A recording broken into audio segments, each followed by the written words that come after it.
No genre is quite as synonymous with sequels as the horror genre. Heck, sequels, prequels, reboots, remakes, reimaginings, reimagings, recalls, you get the point.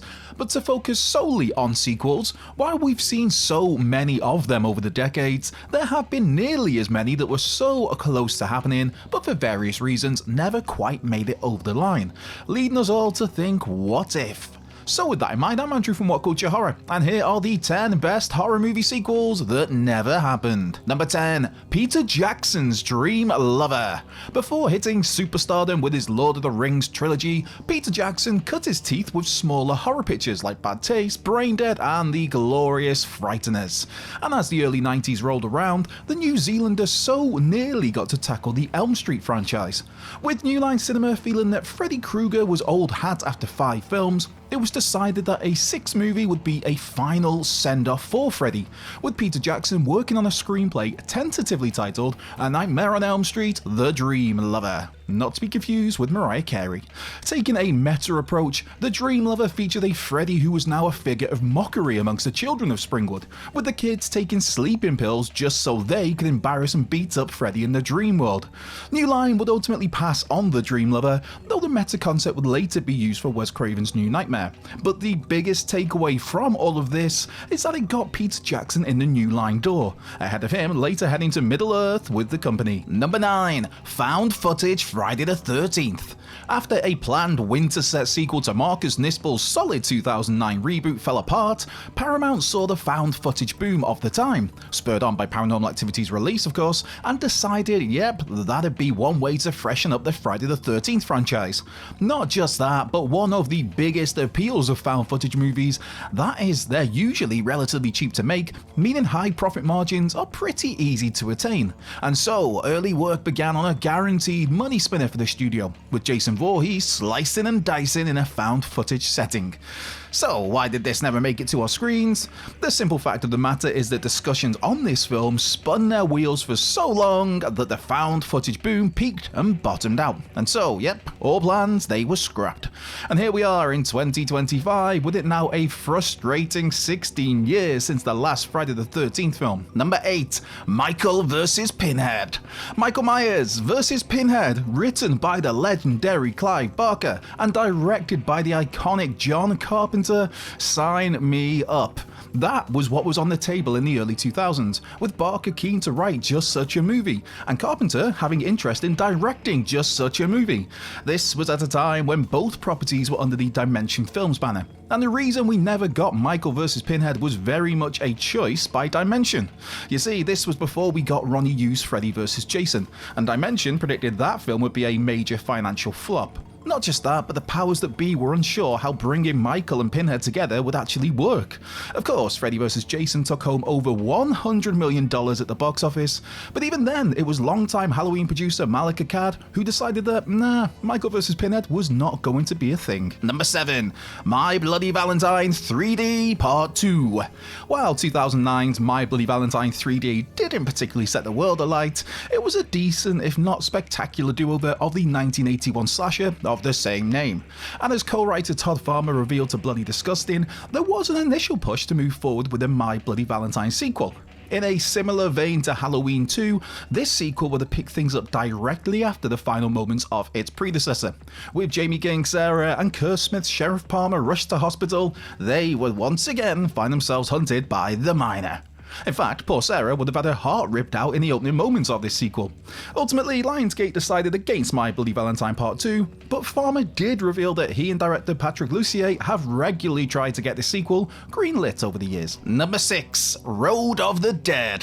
When thinking of the brilliant George A. Romero, his Dead movies so often come to mind. There's Night of the Living Dead, there's Dawn of the Dead, there's Day of the Dead, there's Land of the Dead, and Survival of the Dead, all made before the legendary filmmaker sadly passed away in 2017. And for the final 6 or 7 years of his life, Romero was at loose work on Road of the Dead, a film that was formally announced in 2015. Continuing on from Land of the Dead, Road of the Dead would be set on a remote island where zombie prisoners are forced to race cars for the amusement of the rich and wealthy, which, let's face it, that sounds like an absolute blast to me. Frequent Romero collaborator Matt Berman was to direct this movie, and he'd been developing it alongside George A. Romero. Until the film, yep, it's one of those that got stuck in development hell, which is where it sadly still resides. There have been hope over the years that Road of the Dead may one day see the light of day, but as of now, that sadly seems unlikely. Number 5. Candyman vs. Leprechaun. The Candyman and Leprechaun franchises are vastly different. In Candyman, you have a series built on class, on elegance, on style, and with the late, great Tony Todd bringing a certain grace to his tortured character.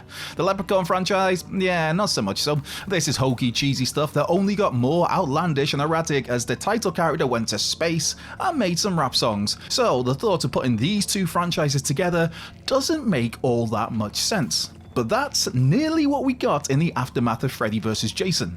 The reason we didn't get this crossover, why, that's down to Tony Todd himself, who previously told Dread Central he'd never be involved in something like that, out of respect for his Candyman character. Number 4, the return of the Killer Klowns from outer space in 3D. While very much a horror movie, the Chiodo Brothers' Killer Klowns from Outer Space carries out its carnage with a mischievous wink and a childlike creativity.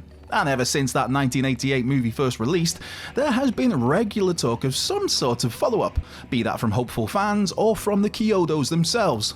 We may have got the all kinds of fun Killer Klowns video game last year, but the closest we've got to a movie sequel was back in 2012, with the Chiodos announcing the return of the Killer Klowns from outer space in 3D. The Chiodos have done some genius work with practical effects, stop motion and marionettes, and the chance to see them try their hand in a 3D setting, that sounded absolutely must-see. We even got a bit of plot detail for this sequel, with Mike Tobacco back and serving as a mentor to some youngsters who find themselves in the middle of a clown invasion. Sadly, this one stalled, and stalled, and stalled, with Disney's purchase of 20th Century Fox seemingly being the final nail in the coffin for the project. But hey, maybe one day we'll get to take another visit to Crescent Cove. Number 3. When a Stranger Returns. While it was labelled a remake, the 2006 When a Stranger Calls was actually pretty unique, taking the opening act of the 1979 original and spinning that into a whole movie itself, resulting in a 19-minute story of a mysterious figure stalking a young babysitter and the children she's looking after. At one point, there were plans for a sequel to this film, that would be When a Stranger Returns, which would again pull inspiration from the 1979 film, this time jumping ahead to Camilla Bell's Jill as a mother whose own children and their babysitter are tormented by a sinister stranger. Feeling that Camilla Bell would have to suitably age up to realistically return as a mother, When a Stranger Returns was put on the back burner for a bit. So much so, the sequel seemingly became a total afterthought for all involved, with it now approaching 20 years since that 2006 film. Number 2. Quentin Tarantino's Halloween. Few horror franchises have had as many nearly movies as the Halloween series. There were plans for Danielle Harris's Jamie Lloyd to return and fight her Uncle Michael. There were plans to do a full found footage movie. There were ideas for a 3D movie. And then there was that time when Quentin Tarantino nearly got his hands on Halloween. Having impressed with Reservoir Dogs and received plenty of praise for his true romance screenplay, Tarantino was asked by Miramax to tackle the 6th Halloween film.